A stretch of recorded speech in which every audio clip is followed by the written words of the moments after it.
Andriamanitsika dia Andriamanitra mahatoky sy marina. Na dia toa ela aza ny fiandrasana, na dia toa tsy ny zavatra miova aza ny circonstance, dia te ilazanao androany hoe hivokiro ny teniny mpandiany Jesosy fa Andriamanitra marina sy mahatoky izy. Andehantsika hitoetra mahatoky ao anatin'ny fiderana, ananatsika toe-po tony sy mahatoky na dia toa be aza ny tafiotra.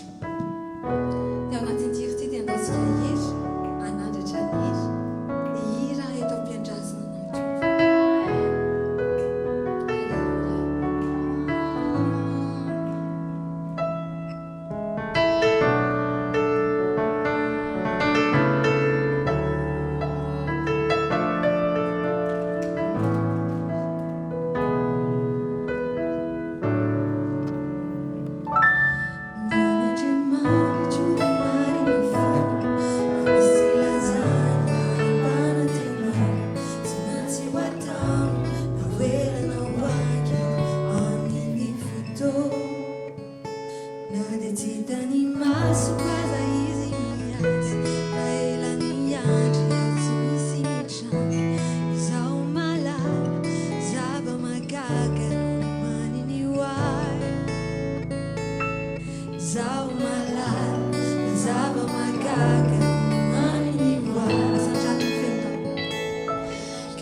Nos